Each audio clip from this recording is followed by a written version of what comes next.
l'autre problème que pose l'étude de la violence de manière générale, la violence à l'école, c'est un problème de mesure. Pourquoi un problème de mesure? Ben, d'une part, parce que c'est encore une fois, les gens ne perçoivent pas les choses de la même manière. Donc, l'effort qu'on a fait ici dans cette étude, vous verrez, c'est vraiment de multiplier les sources et les points de vue. On a interrogé à la fois les enfants, les parents, les enseignants. Mais on a aussi un problème qui est que à partir du moment où on met sur la table à partir du moment où on met sur la table le sujet de la violence, qu'on en parle, que ce soit avec les gens, avec les enfants, avec les adolescents, euh, il est tout à fait possible que tout à coup, du coup, les enfants soient plus conscients des faits de violence qu'ils vont rencontrer, auxquels ils faisaient pas forcément attention, et ça peut mener au fait que les enfants vont peut-être reporter, les adultes aussi d'ailleurs, les enseignants, les parents, reporter davantage des actes de violence simplement parce que des choses qui leur paraissaient communs, le fait qu'on leur dise qu'effectivement, ce n'est pas des choses normales, fait qu'ils vont peut-être le reporter davantage quand on leur demande si ils ont souffert de violence. Ça, c'est une des choses. Donc, un programme qui vise à diminuer la violence peut tout à fait mener à une augmentation de la violence reportée dans les questionnaires. Et on peut se dire que peut-être donc ça peut être un premier effet qui, même s'il se traduit par une augmentation de la violence, peut être quelque chose de positif, mais qui peut-être, si la diminution de la violence est vraiment plus élevée, finira par se traduire par une diminution de la violence reportée elle aussi. Voilà, je vais passer un petit peu vite sur ces problèmes, sur les autres problèmes de causalité, par exemple liés au rang dans la classe, etc. Euh, Qu'est-ce qu'on sait sur l'impact causal de la violence aujourd'hui? Alors, il y a des papiers, bien sûr, sur l'effet de la violence aussi à l'école sur la santé mentale et sur le suicide, donc des cas assez extrêmes qui vont être principalement des effets de harcèlement. Euh, sur les effets sur les performances scolaires, ce qu'on sait, c'est qu'on va avoir des papiers qui contrôlent par des effets fixes ou par un large ensemble de variables qui permettent de mesurer des choses qui se rapprochent de la causalité. D'autres papiers où on a, donc en particulier les deux papiers de Carrel et Extra, qui utilisent la violence parentale comme un prédicteur en fait de la violence des enfants envers les autres enfants. Et donc, il mesure quel est l'effet d'avoir dans sa classe un enfant dont le parent est violent et a été condamné pour des actes de violence sur ses enfants, c'est-à-dire en sous-entendant que cet enfant lui-même est potentiellement violent, ce qui est quelque chose qui ne mesure pas dans leur papier par manque de données, mais quel est l'effet de ça sur la trajectoire scolaire des enfants sur le long terme. Donc, il y a des effets qui ont été trouvés. Là, on est plus sur une identification des effets de la violence de la violence subie. Voilà, quel est l'effet de subir davantage de violence sur les performances scolaires. On va avoir moins de choses causales sur l'effet d'être violent soi-même et l'effet d'être moins violent soi-même sur les performances scolaires, alors que on peut se dire que c'est peut-être aussi quelque chose sur lequel on s'attend à un effet. On va avoir des effets sur les parcours professionnels et sur les revenus sur le long terme, en particulier le deuxième papier de Carrel et Extra, mais aussi les deux qui sont cités ici. Et effectivement, donc sur les agresseurs, donc les enfants violents, je trouve que c'est toujours un petit peu délicat de parler d'agresseurs pour les enfants parce qu'encore une fois, ces enfants agresseurs sont aussi souvent des enfants qui sont eux-mêmes victimes et qui donc deviennent agresseurs. On a des papiers, donc le papier que Yann Alban a présenté dans ce même séminaire il y a quelques temps, qui montre effectivement qu'une diminution des actes d'agression pour les agresseurs eux-mêmes est aussi quelque chose de très positif peut être aussi quelque chose de très positif sur le long terme. Alors, comment diminuer la violence? Qu'est-ce que nous dit la littérature là-dessus? On a pardon. On a deux types de programmes, hein, comme vous pouvez l'imaginer, comme vous l'avez peut-être déjà en tête. On va avoir des programmes qui sont plus des programmes punitifs. Donc, il y a tout un tas de papiers sur la législation des États sur les armes à feu pardon, voilà. Je vais étendre ça. Ouais, ça interagisse, voilà. Sur la législation des États-Unis, sur donc, le fait d'interdire l'entrée des armes à feu dans les établissements scolaires, par exemple. Et enfin, dans les établissements scolaires d'une part, mais aussi la législation sur les armes à feu de manière générale. Euh, voilà, donc il y a tout un tas de papiers là-dessus, donc spécifiquement sur les États-Unis. Il y a aussi les lois anti-harcèlement et des politiques d'établissement qui vont être plus strictes. Donc là, on est vraiment sur le côté punitif. Donc, il y a des effets qui ont été trouvés en termes de réduction du suicide, réduction et une augmentation de la violence rapportée, qui là va être qui effectivement est difficile à évaluer pour les raisons que j'évoquais tout à l'heure. Donc ça, c'est le premier type de programme. Et ensuite, on a un deuxième type de programme qui sont des programmes plus de soutien, donc de prévention de la violence. Donc là, on a vraiment le papier originel de Olweus qui prônait donc de Norvège, qui prône une approche globale en milieu scolaire. Euh, donc là, il y a tout un tas de papiers là-dessus. Il y a énormément de littérature qui a été voilà, publiée sur ce sujet, sur ces interventions-là en particulier. N'hésitez pas à me couper hein, si vous avez des questions. Euh, la, alors, c'est des papiers avec une validité interne assez faible. On va avoir, par exemple, 6 écoles primaires. On peut avoir des sélections aléatoires, mais par exemple, uniquement entre 6 écoles primaires. Donc, on n'atteint pas du tout la loi des grands nombres pour égaliser les caractéristiques des élèves des deux côtés. On va avoir des effets de contexte forts dans la mise en œuvre. Ce qu'on se rend compte, c'est qu'en fait, on va avoir des personnages, enfin, comme dans beaucoup de politiques sociales, on va avoir des personnages qui sont très, on va dire, très bons dans ce qu'ils font, dans la mise en œuvre d'un programme particulier qui va avoir un effet potentiellement très fort dans un, deux, trois, quatre établissements. Mais dès qu'on passe à l'échelle, là, les effets diminuent fortement. C'est ce que montre cette littérature-là, donc avec des effets de contexte très importants dans la mise en œuvre. C'est aussi une des raisons pour lesquelles, dans notre expérimentation, on s'est un peu lier les mains là-dessus. On n'a pas voulu évaluer l'impact d'un programme mis en œuvre par une personne particulière qui est vraiment reconnue pour être voilà, très, très, on va dire, qualifiée dans la mise en œuvre du programme, mais d'avoir quelque chose qui se place vraiment en termes de mise à l'échelle. Donc, je reviendrai là-dessus tout à l'heure. On est vraiment sur quelque chose qui est mis à l'échelle et les impacts de ce programme-là. Alors, en sus de voilà, toute cette littérature sur le travail de Louéus et de ce qui s'est fait principalement en Norvège, on a maintenant d'autres papiers aussi, donc avec en particulier en économie, on commence à s'intéresser au sujet. Pourquoi je parle de ça? Donc avec des mesures, on va dire, causales assez convaincantes.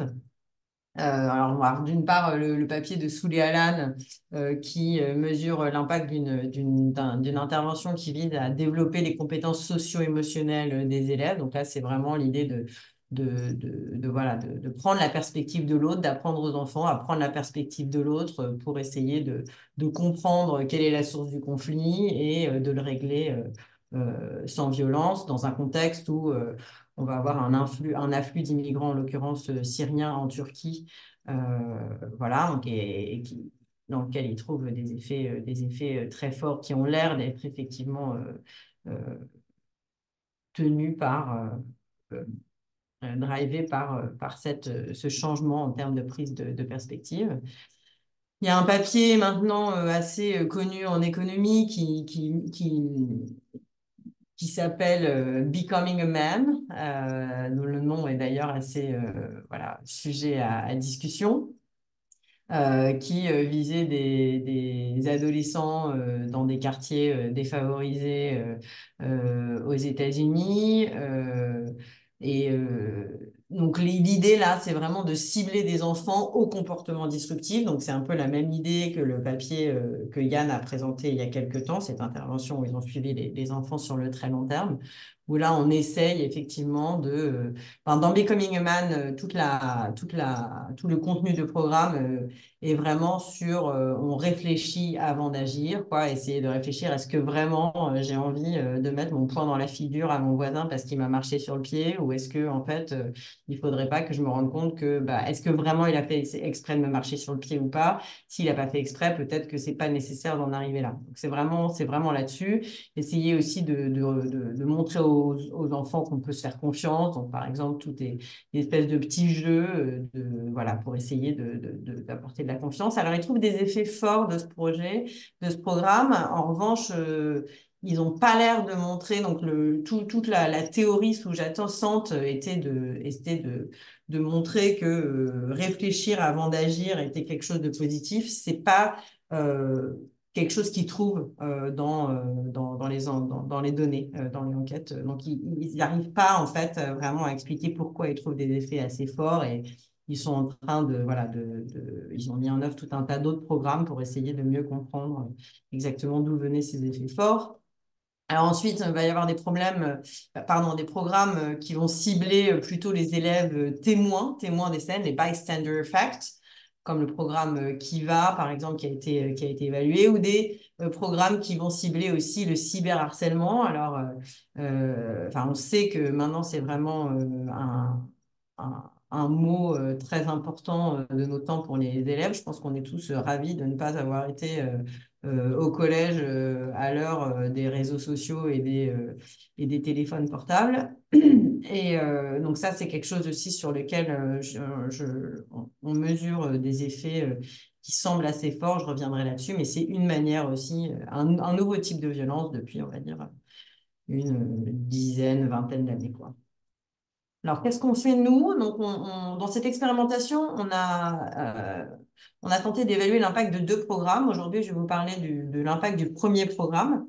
Le premier programme, c'était une approche, donc on a fait le choix d'une approche globale intensive, donc à la Olweus. Donc on a travaillé avec France Médiation, qui est une association, enfin une ONG française qui est implémentée, qui était en train de s'implémenter sur tout le territoire national à cette époque-là, qui faisait principalement de la médiation sociale dans la rue ou en dehors de l'école, et qui commençait à s'intéresser, à essayer de faire de la médiation sociale à l'intérieur de l'école. Donc, ils ont commencé à faire ça, ils ont mis en œuvre un programme, on a un peu décidé ensemble avec eux quelles étaient un peu les grandes lignes compte tenu de ce que nous disait la littérature, sur lesquelles il fallait insister, etc.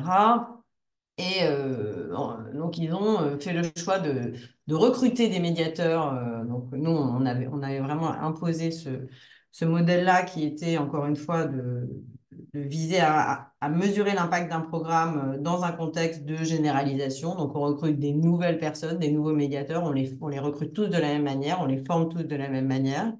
Et on a un programme donc assez homogène qu'on peut décrire assez bien. Et le but de ce médiateur social, c'était donc d'être positionné sur un quartier. Donc un quartier, ça voulait dire un collège et puis deux ou trois écoles environnantes. Je vous montrerai tout à l'heure, enfin voilà, c'est écrit juste là. Effectivement, il a passé en gros en pratique la moitié de la semaine dans le collège et le reste du temps divisé un petit peu entre les trois écoles. Donc, le but de la présence de ce médiateur social, c'était premièrement de sensibiliser les enseignants à toute la problématique de la violence à l'école, d'impliquer les parents au sens où, quand il y avait un conflit entre les élèves, intervenir sur le conflit à chaud, mais aussi intervenir sur le conflit à froid, pardon, avec énormément de tables rondes. Je vous montrerai des données un petit peu là-dessus sur ce qui s'est passé effectivement, mais aussi faire venir les parents pour participer à ces tables rondes, ces échanges, comprendre quelle est la source du problème pour essayer vraiment d'arriver voilà, traiter le problème, on va dire, à la racine. Quelle est la source de la violence? Pourquoi est-ce que l'élève violent se sent mal? Est-ce qu'il comprend qu'il ne peut pas faire ça, etc.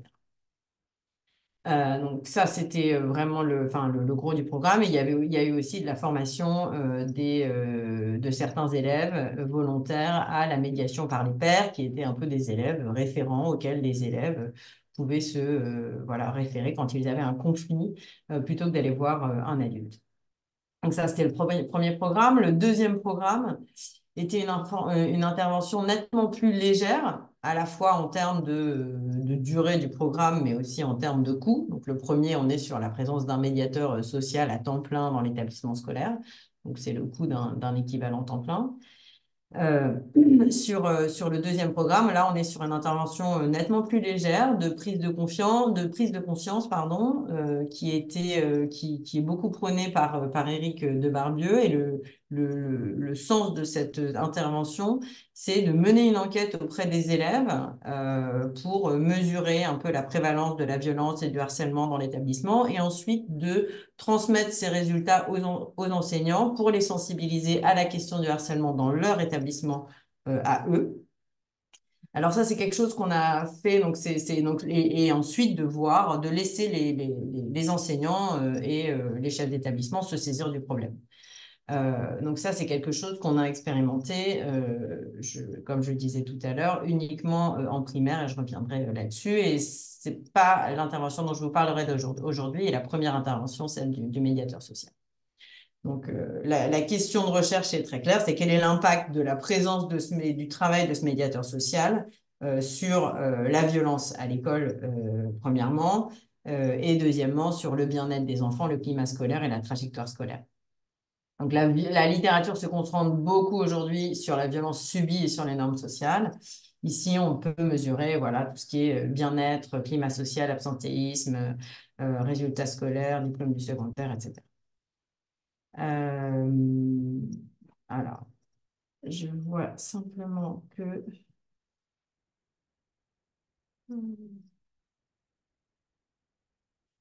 Alors, en termes je ne sais pas pourquoi, je crois que je n'ai pas les slides à jour, mais c'est pas très grave. Contribution méthodologique. Donc, d'une part, je pense que la grosse contribution, c'est vraiment d'être sur un impact causal, mais aussi avec une grande validité externe, comme je disais. Donc, on va être sur 12 académies réparties dans toute la France, outre-mer compris. Et on est sur une expérimentation aléatoire. Donc, je vais vous présenter le protocole dans une minute. Donc, en termes de mesure de la violence aussi, on a fait un énorme effort de croisement des points de vue des élèves, des enseignants et des parents.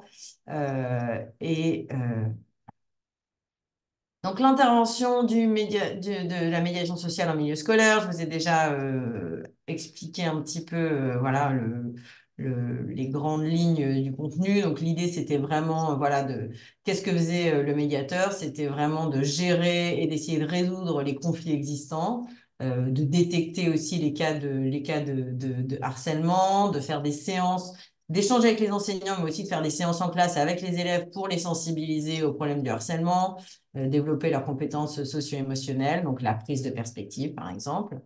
De former les élèves volontaires à la médiation par les pairs, donc ça c'était vraiment quelques élèves dans l'établissement, et de renforcer d'un certain côté le lien école-famille en vraiment impliquant les parents dans les discussions sur les conflits existants entre les enfants. Donc les dimensions centrales de la médiation sociale, je pense que ce qui est vraiment important de comprendre, qu'est-ce qui se passait, quel était le rôle de cette personne, de ce médiateur qui était dans l'établissement scolaire, c'est que cette personne avait un rôle très particulier dans l'établissement. C'est une personne qui n'avait aucun pouvoir de sanction.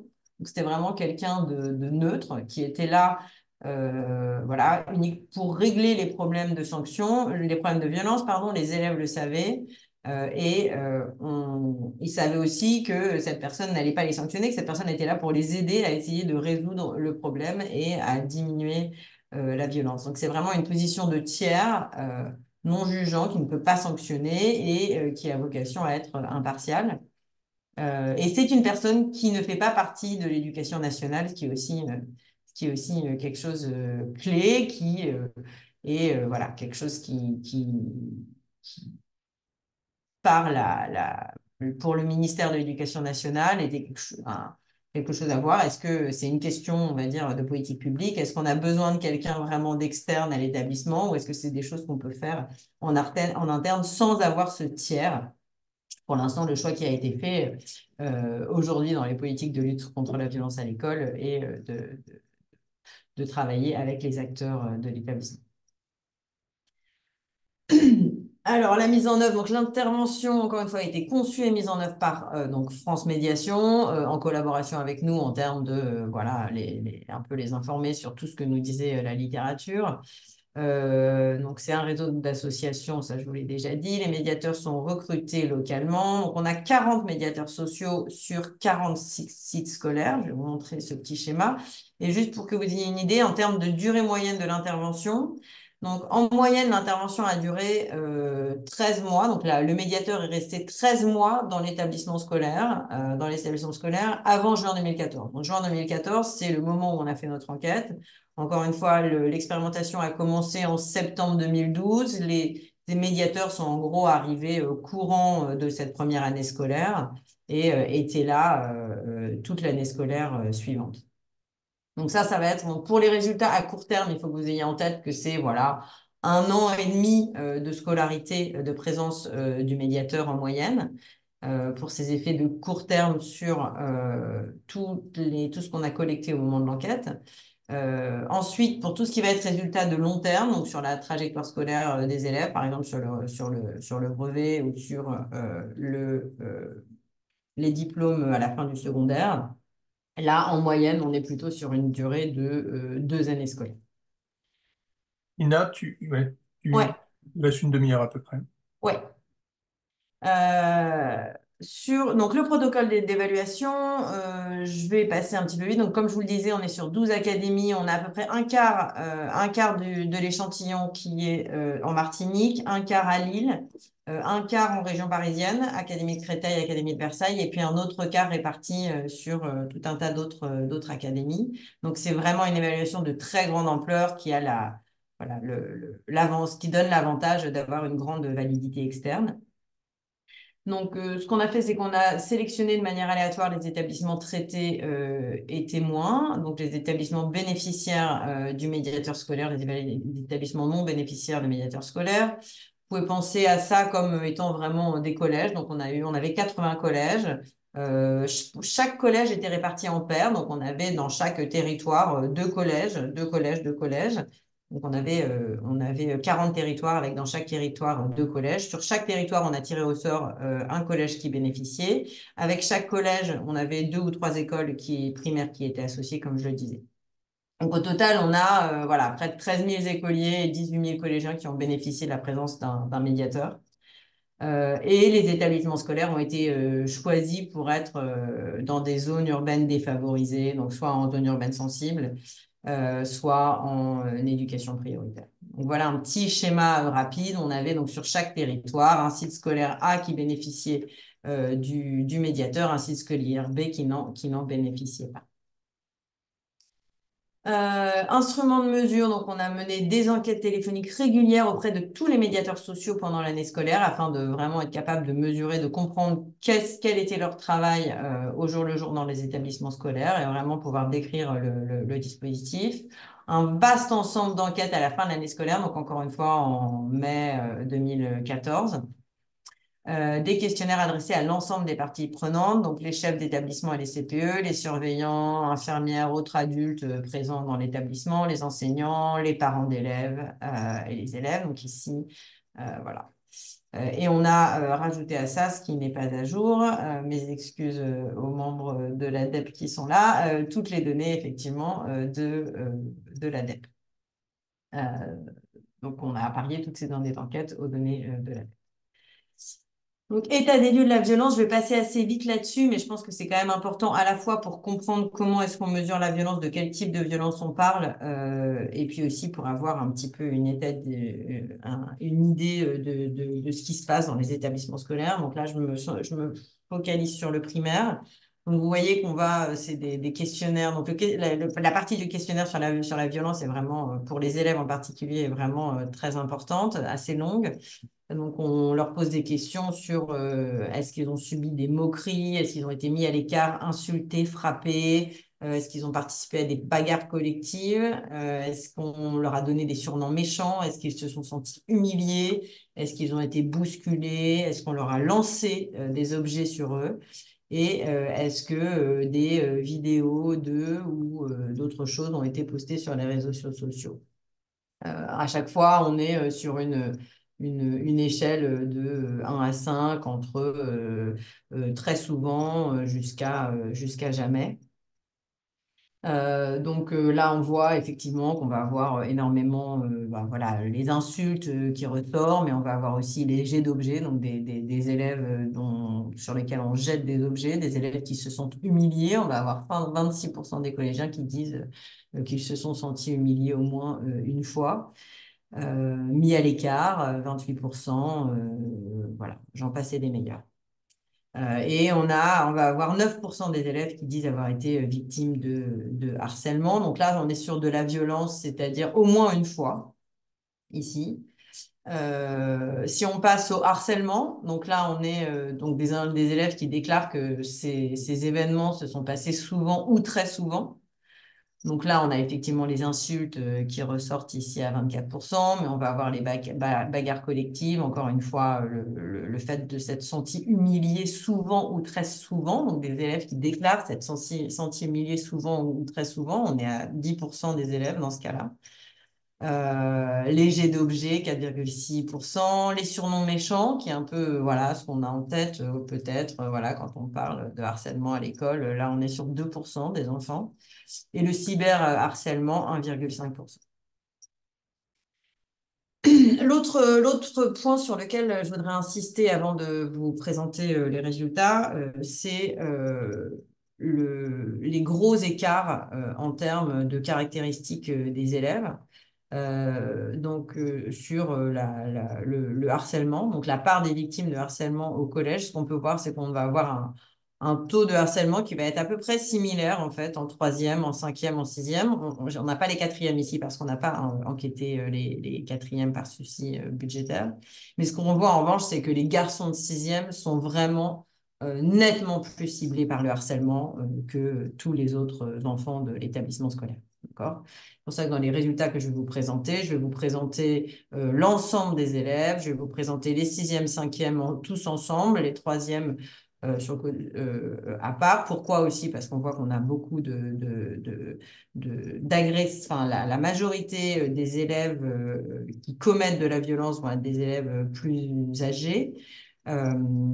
Euh, donc, on veut différencier un petit peu les élèves plus âgés des élèves plus jeunes, sachant que dans les élèves, en revanche, dans sixième, cinquième, ce que montrent les données de la dette là-dessus, en l'occurrence, c'est qu'on va avoir des élèves qui se font violenter quasiment autant, un peu plus par des élèves plus vieux, mais moitié-moitié par des élèves plus vieux et des élèves de leur âge.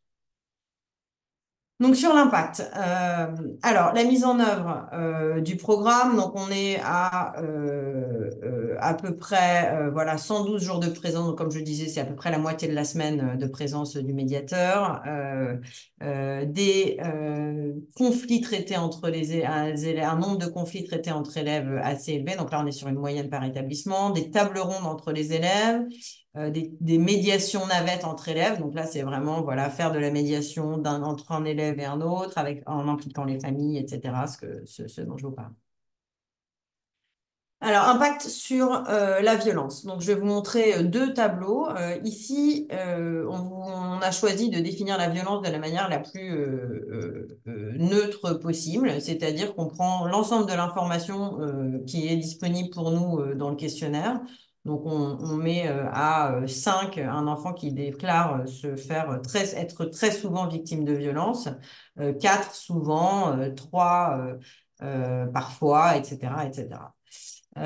Et puis, on a standardisé cet indice. Donc, vous voyez que la moyenne dans le groupe de contrôle pour tous les élèves est très, très proche de 0 ici.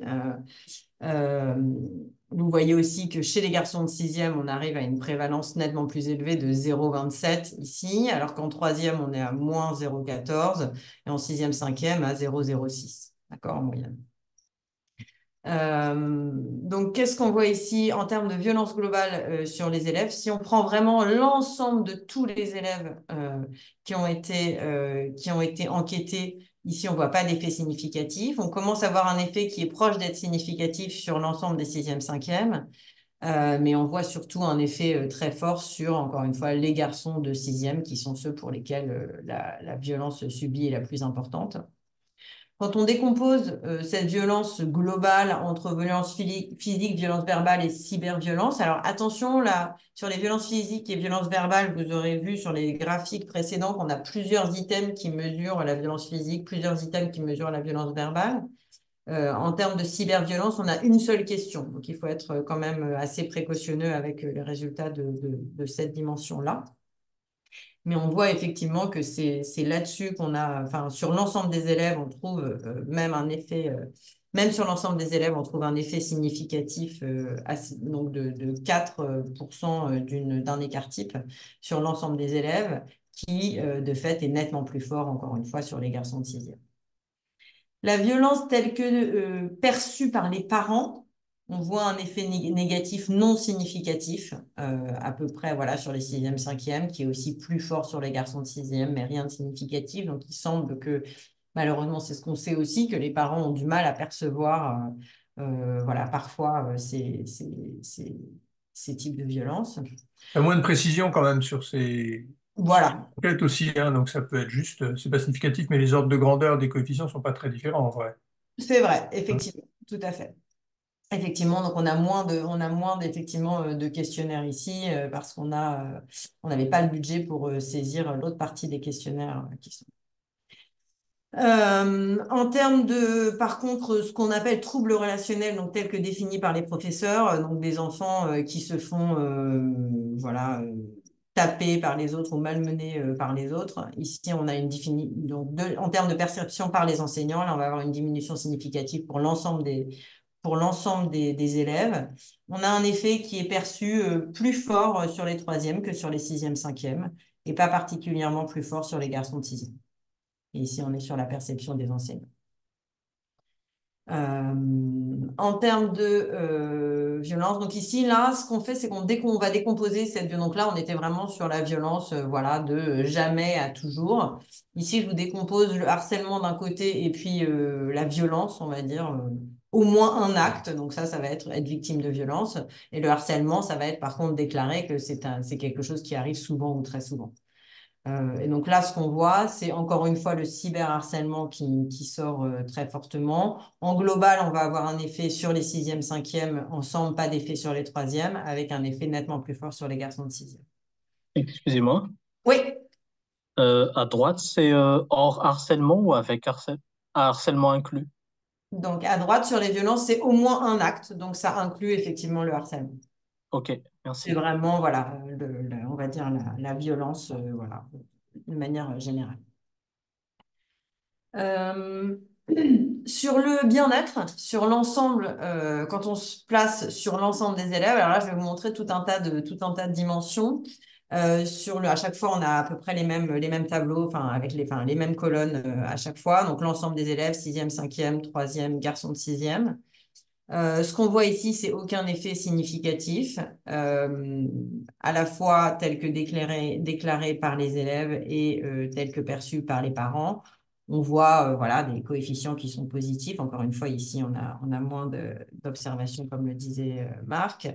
On a, voilà, si on prend par exemple les garçons de sixième, on a des effets qui ont l'air, voilà, qualité de vie sociale qui est positive, satisfaction dans la vie qui est positive.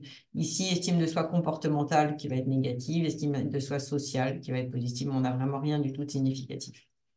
Donc, on va voir, vous allez voir sur plusieurs dimensions, quand on prend vraiment l'ensemble des élèves comme ça, pas d'effet significatif. Ce qu'on sait et ce sur quoi on est en train de travailler, c'est ce que j'expliquerai, c'est que bien entendu, enfin voilà, l'ensemble des élèves qui souffrent de violence et qui commettent de la violence n'est pas, heureusement, la majorité des enfants. Donc là, on est sur l'ensemble des enfants. Donc, tout le travail qui nous reste à faire aujourd'hui, c'est de comprendre d'où vient cette hétérogénéité. On sait qu'il y a de l'hétérogénéité, on sait qu'il y a des élèves pour lesquels, des contextes et des élèves pour lesquels on voit des effets forts, en particulier sur le bien-être, des élèves pour lesquels la violence diminue beaucoup et des effets forts sur le bien-être qui augmentent. Mais pour l'instant, c'est des analyses qu'on a menées de manière, on va dire, enfin, pour lesquels les résultats sont, il faut être un peu précautionneux sur les résultats. Euh, on a aujourd'hui des techniques qui utilisent le machine learning en particulier, qui nous permettent d'étudier cette hétérogénéité de manière nettement plus précautionneuse. Donc, c'est ce qu'on est en train de faire pour essayer de, voilà, de déterminer est-ce qu'on arrive à déterminer un groupe d'élèves pour lesquels la diminution sur le bien-être et la diminution de la violence est la plus forte en dehors de ces garçons de sixième. Est-ce que pour ces élèves, on va avoir une augmentation du bien-être, etc. Donc là, on est vraiment sur les résultats globaux. Sur les relations aux autres, donc on a deux grands types de dimensions qu'on mesure, à la fois la confiance en les autres, donc telle que mesurée par les élèves, la prosocialité, donc en français je ne suis pas sûre de la qualité de ce terme, mais prosocial skills des élèves.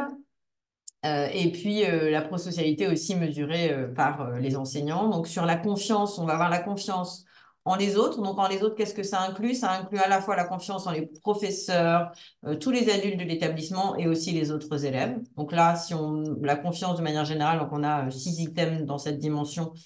Ici, on ne trouve pas d'effet. En revanche, quand on regarde la confiance sur les professeurs, là, on voit que c'est vraiment pour les troisièmes que ça augmente. On voit que la confiance en le CPE diminue ici pour les sixièmes, cinquièmes. Alors ça, c'est un résultat qu'on interprète de manière, je pense qu'il faut réaliser ici que ben, la personne on a mis dans les établissements une personne qui va un petit peu prendre la place, prendre le rôle du CPE sur tout ce qui est violence. Donc maintenant, quand on a un problème de violence, c'est plutôt au médiateur qu'on s'intéresse, auquel on s'adresse et non pas au CPE. Donc, ce qui pourrait expliquer cette diminution de la confiance dans le CPE, parce que si le médiateur prend le rôle de celui qui ne juge pas, aide à traiter les problèmes de violence, etc., le CPE, lui, se retrouve avec le rôle de celui qui sanctionne et plus celui qui est là pour parler. Donc ça, c'est potentiellement un des effets, une explication de cet effet négatif ici sur le CPE. Et donc, on voit que ce sont vraiment les élèves les plus vieux pour lesquels vraiment la confiance dans les professeurs et dans les surveillants augmente ici. Pas d'effet sur les garçons de sixième. Pas d'effet sur la prosocialité telle que mesurée par les élèves, déclarée par les élèves eux-mêmes. Les enseignants, en revanche, eux, ont l'air voilà, de voir quelque chose. Encore une fois, alors cette dimension sur les enseignants, on a posé des questions aux enseignants sur chacun des élèves de leur classe.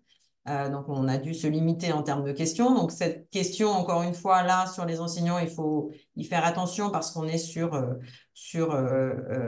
quelque chose qui est, je vois que les slides ne sont effectivement pas à jour, quelque chose qui est,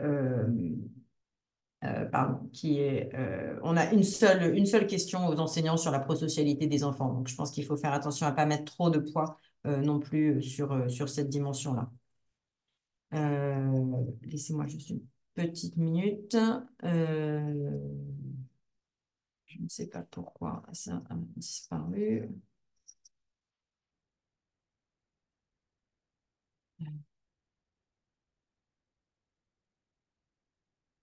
Team.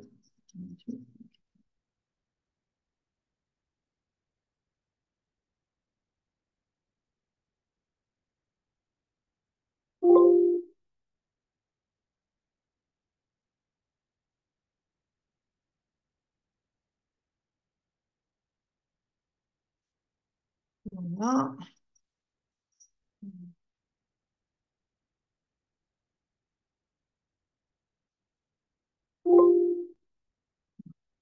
Ça fonctionnera. Non, toujours pas. Bon, c'est pas grave.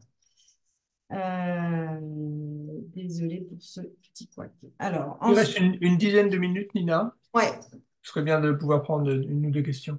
ouais, ouais, bien sûr. Mais encore une fois, interrompez-moi dès que, enfin voilà, quand vous le souhaitez. Donc sur le comportement scolaire, aucun effet mesuré sur la globalité des élèves.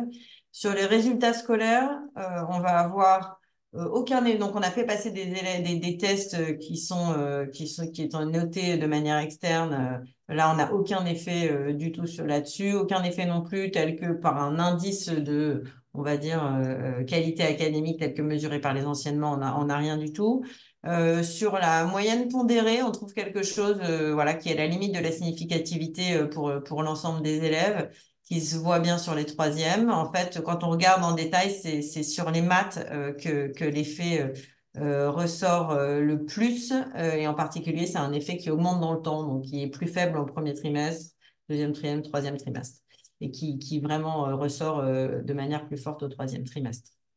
Mais encore une fois, rien sur les résultats scolaires purs. Donc, la différence entre les notes données par les enseignants et les résultats scolaires purs ce qu'on sait, c'est que les enseignants prennent en compte le comportement des élèves quand ils notent leurs élèves, ce qui peut être une des explications pour lesquelles on voit quelque chose ici et pas sur les tests. Un résultat important est celui sur l'absentéisme des enseignants. Alors, on a une variable mesurée par les chefs d'établissement on a demandé aux chefs d'établissement de rapporter si on avait combien d'enseignants étaient absents par jour. Et là, on trouve un effet vraiment très fort, une diminution vraiment très forte.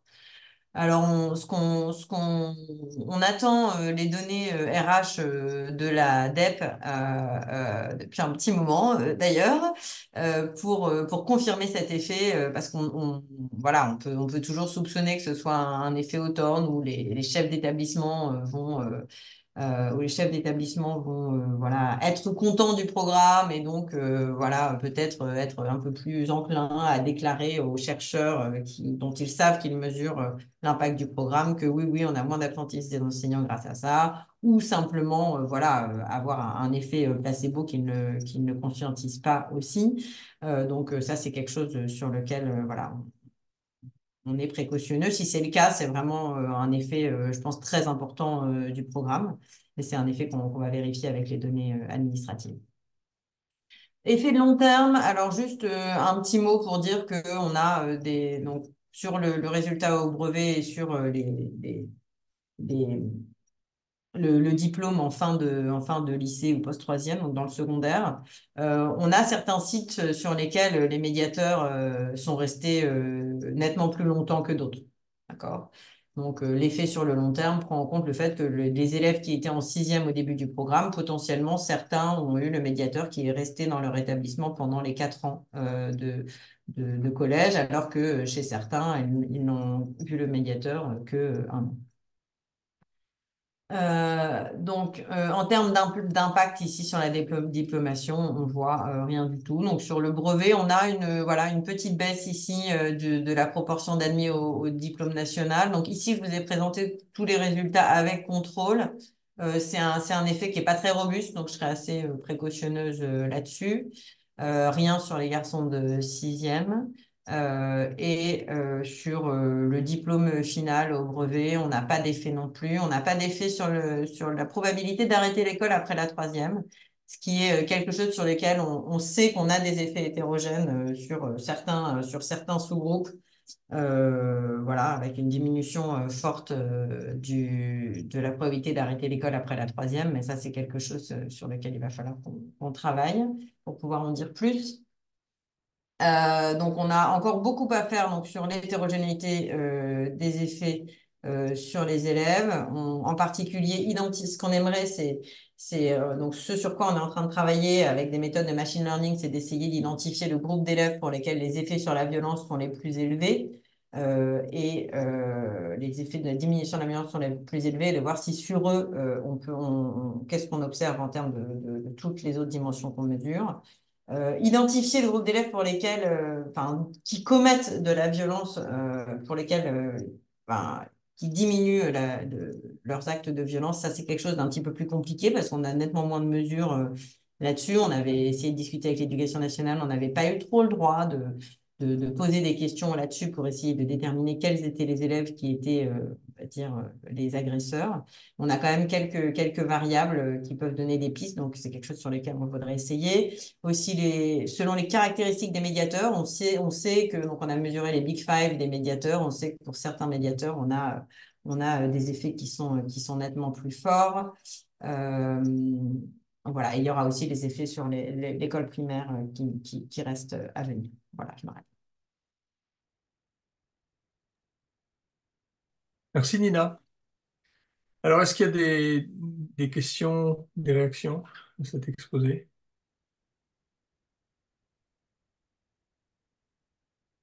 Moi c'est pas tellement sur le traitement, mais en fait, par rapport au fait que le harcèlement est plus. Il y a beaucoup plus d'harcèlement pour les garçons de sixième. Est-ce qu'on a une idée à peu près de pourquoi? Bah, on sait que on va avoir pas mal d'agressions qui se font des plus âgés vers les plus jeunes.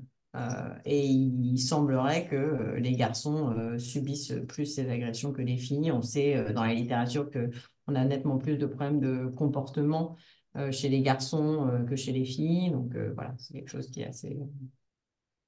Ok. Merci. Je noterai aussi que les violences subies par les garçons et par les filles sont différentes. Donc, ça peut aussi avoir un impact. Il faudra peut-être regarder, par exemple, les filles, elles sont beaucoup plus concernées par la mise à l'écart, les garçons beaucoup plus par les violences physiques. Donc, est-ce que ça peut avoir un impact sur le harcèlement? À voir. Merci. Sur l'hétérogénéité, Nina, un truc qui semblerait naturel, c'est si tu étais capable de prédire quels sont les enfants qui sont victimes de violences avec des variables prédéterminées, ensuite de te concentrer sur ce groupe d'enfants, Mhm. qui sont Alors, ceux par définition sur lesquels le programme serait le plus pertinent. oui, donc ça, c'est ça. J'imagine que c'est dur à prédire, non? Alors ça, c'est ce qu'on aurait aimé faire dans l'idéal. Ouais. Ce que tu as peut-être noté dans la présentation, c'est qu'on n'a pas d'enquête de baseline. Donc Ah. les données sur lesquelles on peut prédire ça sont vraiment très très faibles. C'est Groupe pour de ça. contrôle, groupe de contrôle, tu peux le faire dans le groupe de contrôle. Voilà, donc ce qu'on est en train de faire effectivement, c'est d'utiliser toutes les méthodes de machine learning pour pour prédire exactement quel est le groupe d'élèves sur lesquels enfin, même directement, même pas uniquement sur le groupe de contrôle, mais juste quel est le groupe d'élèves sur lesquels l'impact du programme est le plus fort Ouais. sur la violence, pour ensuite voir si pour ce groupe d'élèves-là, on a des effets, voilà, sur les autres Oui, groupes. d'accord. Ce que je disais, c'est un tout petit peu. Un peu différent, Non, oui. c'est pas directement aller estimer les quatre, aller chercher quels sont les quatre, mais Ouais, d'identifier un groupe qui, a priori, devrait être particulièrement affecté par le programme, euh, avec le groupe de contrôle, ouais. et donc d'avoir un indice en fonction de caractéristiques qui cerne ce groupe, et ensuite de faire les estimations sur ce sous-groupe. Ouais, ouais, ouais, tout à fait. C'est ça. Mais ce à quoi je m'attendrais, c'est que tu as sans doute du mal à prédire être victime de violence avec tes caractéristiques prédéterminées dans le groupe de contrôle. Ça Oui, bah, semble c'est ça. étonnant. C'est-à-dire que si la seule chose que tu peux faire en groupe de contrôle, c'est en utilisant les outcomes, en fait. Parce que toutes les variables de baseline, ça va être uniquement les variables de la depth. Donc, on va avoir uniquement les caractéristiques socioprofessionnelles, l'âge des Ouais. enfants, Ouais. le genre, le niveau, quoi. Et ça va s'arrêter là. Et avec T'as ça, rien dans l'enquête que tu peux interpréter comme une variable prédéterminée. non. Bon, on a quelques informations dans l'enquête aux parents, Ouais. voilà, enfin, est-ce que les parents sont en emploi, etc. Mhm. Mhm. Mais c'est pas- tout ce qui est sur la violence, en fait, c'est des choses qui, par définition, peuvent être affectées. Donc, c'est très. Excusez-moi, moi je m'intéresse à la médiation en école primaire et votre étude pour les élèves en école primaire concernait quelle classe? Alors, sur l'école primaire, on était sur toute l'école primaire. C'était les questionnaires. Alors, Axel, tu te souviens peut-être mieux que moi, les questionnaires qu'on avait fait passer. Il me semble que, enfin, nous, on en a fait passer, mais ceux qui avaient été passés par l'équipe de Barbieux. De mémoire, c'était plutôt les CM1, CM2, justement, les plus âgés, de mémoire. D'accord, merci. Ah, Nina, oui. comment est-ce que, il me semble que vous avez des impacts plus forts sur les agressions verbales et les cyberagressions que sur les violences physiques. Est-ce que vous expliquez ça? Alors, en fait, on a aussi on a en fait, ce qu'on voyait quand je décrivais voilà, les types de violences, c'est que on a la violence verbale qui est aussi plus diffuse, on va dire, plus prévalente, quoi. C'est une des raisons possibles. Peut-être que c'est plus que la violence physique, c'est plus extrême et que du coup, c'est plus difficile de faire diminuer la violence physique. Après, ici, on est quand même sur 10%, enfin, tu vois, 11% dans les quartiers pour la violence physique, puis 12% Oui. ici. Donc, c'est pas non plus des différences fondamentales. Peut-être après, quand on se met sur le harcèlement, là, sur le harcèlement, effectivement, c'est un petit peu plus fort, tu vois, sur le verbal aussi, potentiellement, parce que c'est peut-être plus facile. C'est peut-être moins, enfin, des cas peut-être un peu moins extrêmes, je sais pas, hein. Enfin, voilà, je ne sais pas du tout. De toute façon, c'est pas statistiquement significativement différent, hein. Et puis là, sur la violence, au moins une fois, on n'a pas d'écart non plus. Donc, ça me semble pas être, voilà. Le cyberharcèlement, je pense que c'est potentiellement quelque chose qui était assez bien identifié comme une cible par les médiateurs. Donc, c'est peut-être quelque chose sur lequel ils ont insisté. Euh, peut-être que c'est voilà, une des raisons. Encore une fois, c'est une seule question, donc faut aussi prendre ça avec des pincettes. Nina, avant qu'on arrête, peut-être une dernière. Il y a une observation dans le chat, je ne sais pas si tu peux le voir. Il me semblait qu'en réduisant les violences, cela aurait un impact significatif sur le bien-être et les résultats scolaires, ce qui n'est pas ce que tu trouves. Et donc il y avait, d'après la littérature, il y avait des raisons de penser que c'est quelque chose qu'on pouvait attendre, ou en fait c'est classique que ça ne se transmette pas à ce point. Alors, sur le bien-être, effectivement, il y avait de raisons de penser qu'on pouvait attendre ça. C'est pour ça qu'on a mesuré tout ça. D'ailleurs, on a des groupes d'élèves sur lesquels on trouve effectivement une diminution du bien-être. Ça a l'air de dépendre un peu de l'action du médiateur aussi, des caractéristiques du médiateur. Typiquement, ce qu'on montrait dans le rapport, c'est que les médiateurs qui avaient plus de 25 ans enfin, pour eux, il y avait un impact plus fort sur la violence et qu'il y avait aussi une diminution, une augmentation significative du bien-être, par exemple. Mais tout ça reste un petit peu cherry picking pour l'instant, c'est-à-dire on sait qu'il y a de l'hétérogénéité, mais pour pas voilà, surinterpréter ces résultats, je pense qu'il faut, voilà, il faut qu'on fasse les choses de manière un petit peu précautionneuse pour identifier, être sûr qu'on ne surinterprète pas des résultats en simplement faisant des tests sur énormément de sous-groupes et voilà.